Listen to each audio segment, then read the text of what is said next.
انتہائی واجب احترام قابل صد احترام میرے بھائیوں دوستوں بزرگوں، ربیع الاول کے مہینے کی آمد ہے اور ربیع الاول کے مہینے میں امام الانبیاء خاتم الانبیاء حضرت محمد مصطفیٰ صلی اللہ علیہ وسلم کی ولادت باسعادت ہوئی۔ اللہ پاک نے آدم علیہ السلام سے لے کر آپ صلی اللہ علیہ وسلم تک تمام انبیاء کی نبوت کو پختہ کرنے کے لیے معجزات عطا فرمائے۔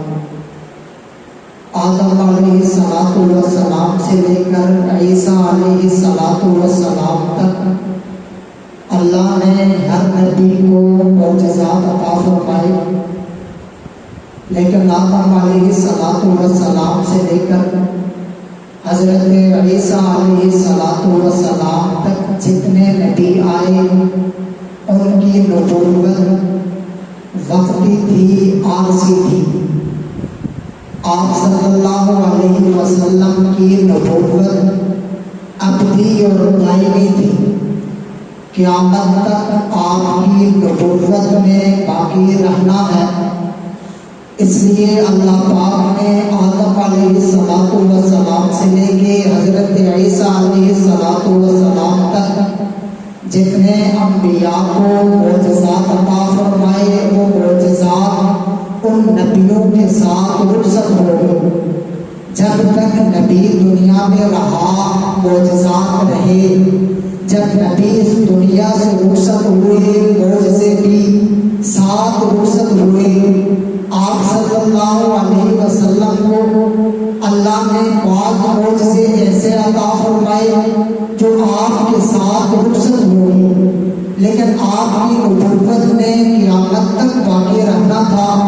اس لیے اللہ نے امام الانبیاء حضرت محمد مصطفیٰ صلی اللہ علیہ وسلم کو بعض ایسے معجزات عطا فرمائے جن معجزوں نے قیامت تک باقی رہنا ہے۔ مثال کے طور پر اللہ نے حضرت موسیٰ علیہ السلام کو ایک معجزہ عطا فرمایا۔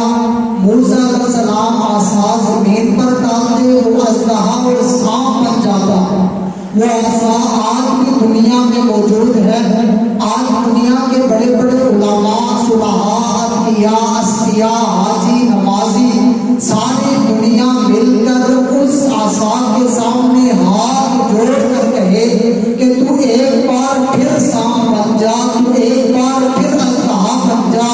رب کعبہ کی قسم، اب وہ عصا اژدہا نہیں بن سکتا، اب وہ عصا سانپ نہیں بن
کوئی اثر نہیں پڑتا. میرے مصطفیٰ نے اشارہ کیا چاند کو ٹکڑے ہوا. میرے مصطفیٰ نے اشارہ کیا درخت کی طرف، درخت جھک کر قدموں میں آ گیا. میرے مصطفیٰ نے اپنی انگلیوں کو پیالے میں ڈالا، آپ کی انگلیوں سے پانی کے چشمے جاری ہو گئے. میرے مصطفیٰ کا لعاب بھی معجزہ. میرے مصطفیٰ کا لعاب اگر صدیق اکبر کی ایڑی پر لگے زہر کا اثر ختم ہو جائے، علی المرتضیٰ کی آنکھ میں لگے، علی المرتضیٰ کو شفا مل جائے. میرے مصطفیٰ کا لعاب معجزہ. اور ہمارے لعاب میں بیماری، ہمارا لعاب گندگی. آپ نے اکثر دیکھا ہوگا ہاسپٹل میں لکھا ہوتا ہے تھوکنا منع ہے. میں نے کہا کیوں؟ کہتے گندگی پھیلتی ہے، مکھیاں جمع ہوتی ہیں. لیکن میرے مصطفیٰ کا لعاب وہ کڑوے کنویں میں ڈالا گیا، وہ کڑوا کنواں میٹھا ہو گیا. میرے مصطفیٰ کا لعاب 4 بندوں کے کھانے میں ڈالا گیا. 1400 صحابہ نے کھانا کھا لیا، کھانا پھر بھی بچ گیا. میرے مصطفیٰ کا ہاتھ معجزہ. میرے مصطفیٰ نے ہاتھ اٹھائے، آسمان پہ بادل بن گئے. ہاتھوں کو اپنے چہرے پہ پھیرا، بارش شروع ہو گئی. میرے مصطفیٰ نے ہاتھ اٹھائے ابو ہریرہ کی والدہ کی ہدایت کے لیے. حضرت ابو ہریرہ نے توڑنا شروع کیا. راستے میں کسی نے پوچھا ابو ہریرہ کہاں بھاگ رہے ہو؟ کہا آج دیکھنا چاہتا ہوں ابو ہریرہ گھر پہلے پہنچتا ہے یا مصطفیٰ کی دعا پہلے پہنچتی ہے. ابو ہریرہ نے گھر کے دروازے پر دستک دی. والدہ نے دروازہ کھولا، غسل کر کے اسلام قبول کرنے کے لیے تیار تھی. میرے مصطفیٰ کا سارا وجود ہی سراپا مجسمہ ہے. اور اللہ نے میرے مصطفیٰ کو بعض ایسے معجزات عطا فرمائے جن معجزات نے قیامت تک باقی رہنا ہے، کیونکہ آپ کی نبوت قیامت تک کے لیے ہے. اللہ نے اس لیے آپ کو معجزات بھی ایسے عطا فرمائے جن معجزات نے قیامت تک باقی رہنا ہے. مثال کے طور پر آج لوگ حج کے لیے جاتے ہیں. حج کے لیے جائیں تو حج کے بعض ارکان 3 میدانوں کے اندر کیے جاتے ہیں، مزدلفہ، مینا اور عرفات. ان 3 میدانوں کے اندر حج کے بعض ارکان ادا کیے جاتے ہیں. اور ایک وقت تھا جب آپ صلی اللہ علیہ وسلم نے حج فرمایا. اس وقت آپ صلی اللہ علیہ وسلم کے ساتھ 1.25 لاکھ صحابہ کا مجمع تھا.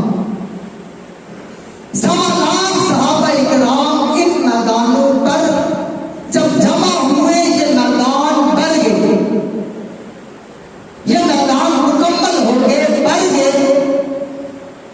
1400 سال کے بعد آج حج کے لیے جو میڈیا کی رپورٹ ہے، ایک سال میں جو لوگ حج کے لیے جاتے ہیں ان کی تعداد 40 لاکھ ہے. کتنی تعداد؟ 40 لاکھ. میدان وہی ہے جس میدان میں آپ صلی اللہ علیہ وسلم کے یار، آپ کے غلام، آپ کے وفادار جمع ہوئے تھے. 1.25 لاکھ کے قریب جب وہ جمع ہوئے، میدان بھر گیا تھا. آج 40 لاکھ لوگ انہی میدانوں میں جمع ہوتے ہیں. انہی میدانوں میں مینا ہو، مزدلفہ ہو، عرفات ہو،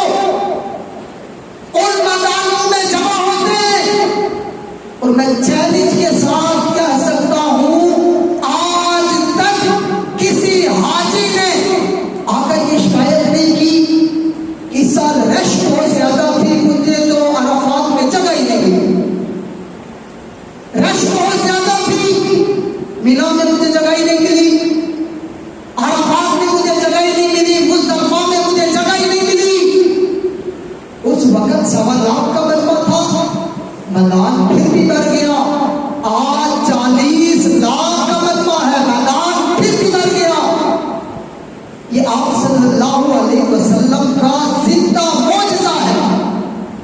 جبکہ اس وقت زمین میں وسعت تھی، اب وہاں بلڈنگیں بن گئی. اب اس وجہ سے وہ جگہ کم ہوئی ہے، اس جگہ میں اضافہ نہیں ہوا.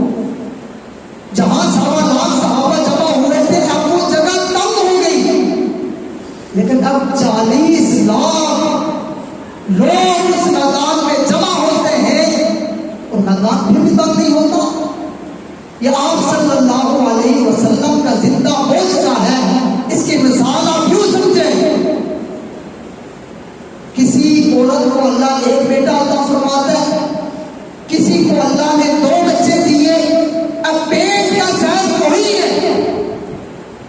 اور میں نے میڈیا پہ خبر پڑھی کہ یورپ میں ایک عورت کو ایک وقت میں 15 بچے ہوئے. پیٹ کا سائز وہی، لیکن اللہ کا قانون ہے، اللہ نے اتنی وسعت پیدا کر دی، سائز وہی ہے. اس سائز میں ایک بچہ بھی آیا، اس میں 2 بھی آئے، 15 بھی آئے. یہ میدان وہی ہے جس میں 1.25 لاکھ صحابہ جمع ہوئے، لیکن اللہ نے اس میدان میں اتنی وسعت رکھی ہے 40 لاکھ لوگ بھی جمع ہو جائیں میدان پھر بھی کم نہیں ہوگا. یہ آپ صلی اللہ علیہ وسلم کا زندہ معجزہ ہے. اور حج کے موقع پر حاجی شیطان کو کنکریاں مارتے ہیں نہیں مارتے؟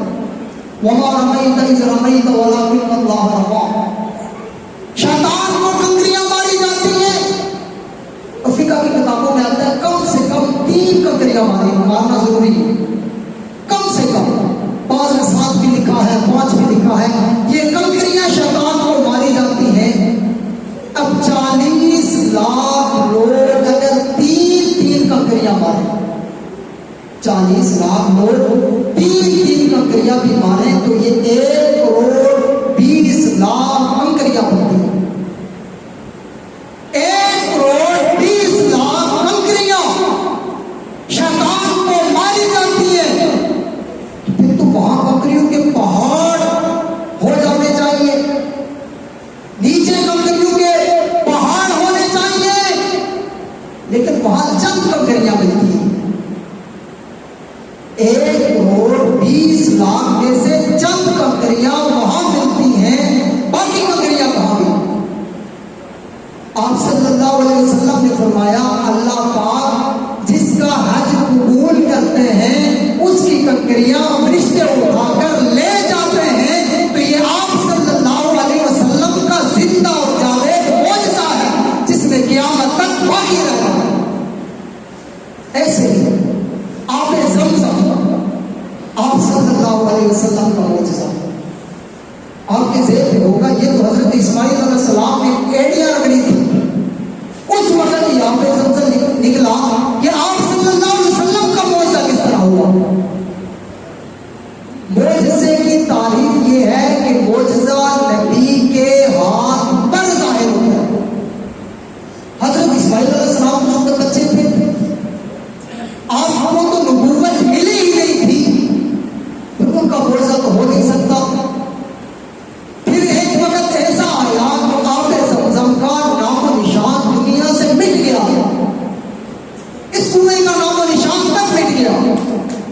آپ صلی اللہ علیہ وسلم کے دادا حضرت عبد المطلب انہوں نے اس کنویں کی جگہ کو تلاش کیا اور اس کو پھر کھود کر پھر یہاں کنواں جاری ہوا.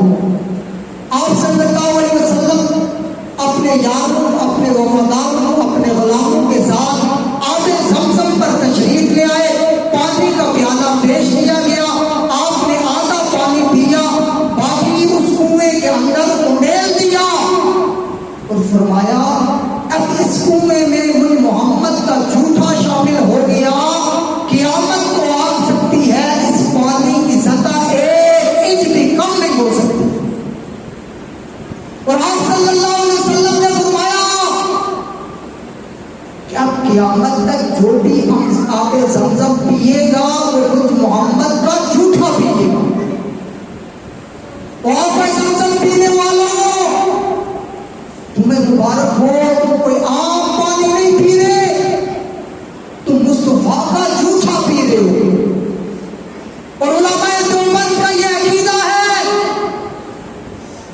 کہ جس شخص نے مصطفیٰ کا جھوٹا پیا، رب کعبہ کی قسم، دوزخ کی آگ اس کا کچھ نہیں بگاڑ سکتا، کیونکہ اس کے اندر مصطفیٰ کا جھوٹا پیا۔ اور بعض علماء نے یہ بھی لکھا ہے کہ اللہ کو اپنے نبی کے امتیوں سے پیار ہے، اس لیے کوئی امتی ایسا نہیں ہے جس نے کبھی آب زمزم نہ پیا۔ یہ آپ تجربہ کر لیں، کوئی شخص ایسا نہیں ہے جس نے آب زمزم نہ پیا۔ اور دنیا کے اندر سب سے زیادہ پیے جانے والا پانی آب زمزم ہے، سب سے زیادہ پیے جانے والا۔ لیکن رب کعبہ کی قسم 1400 سال گزر کے آب زمزم کا پانی جس سطح پر تھا، جب مصطفیٰ نے اپنا جھوٹا اس میں ڈالا تھا، اس کے بعد آج تک 1 انچ بھی پانی کم نہیں ہو سکا۔ ایسے ہی آپ صلی اللہ علیہ وسلم کا ایک زندہ معجزہ قرآن ہے جو آج ہمارے پاس موجود ہے۔ وقت مختصر ہے کہ اس پر میں بات کر سکوں۔ آج سے چند دن قبل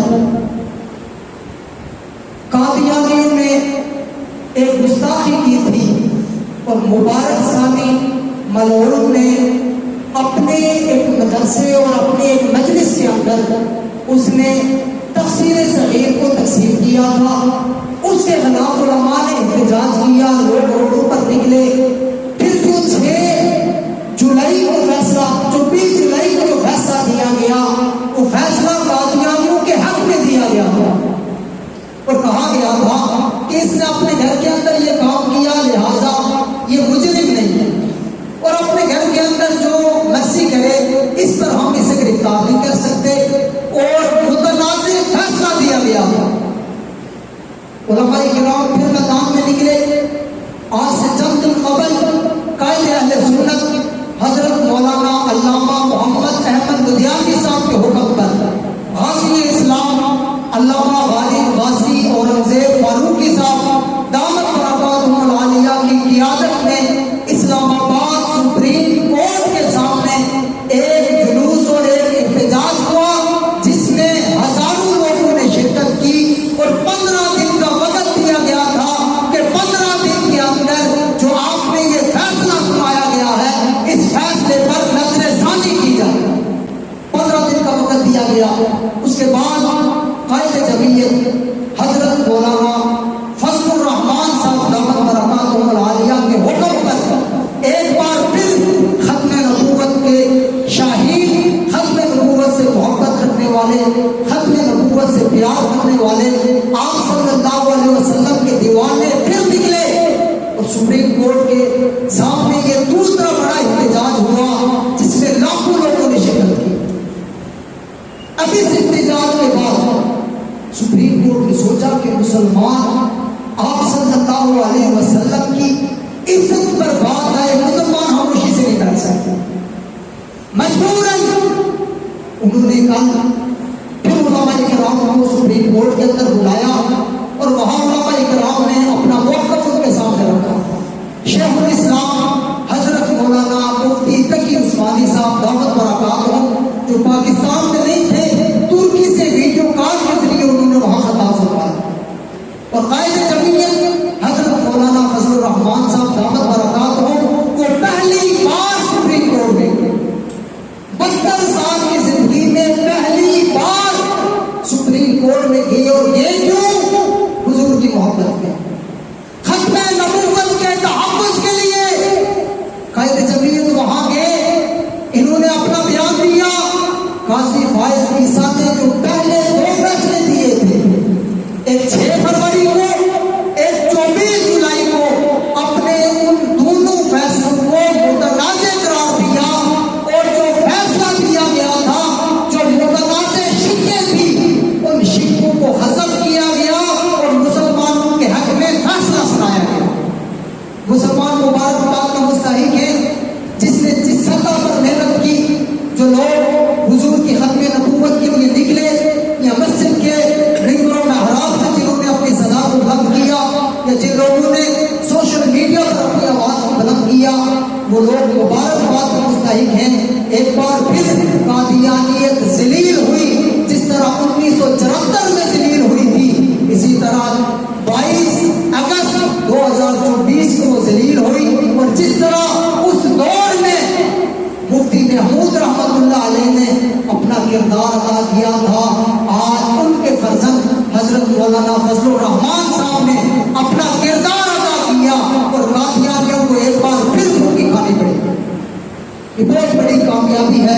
اللہ پاک سے دعا ہے اللہ پاک ختم نبوت کے معاملے میں ہم سے دین کا کام لینے کی، اللہ پاک ہم سے دین کا کام لے اور ختم نبوت کے لیے ہر محاذ پہ ہمیں ڈٹ کے کھڑے رہنے کی توفیق عطا فرمائے۔ السلام علیکم۔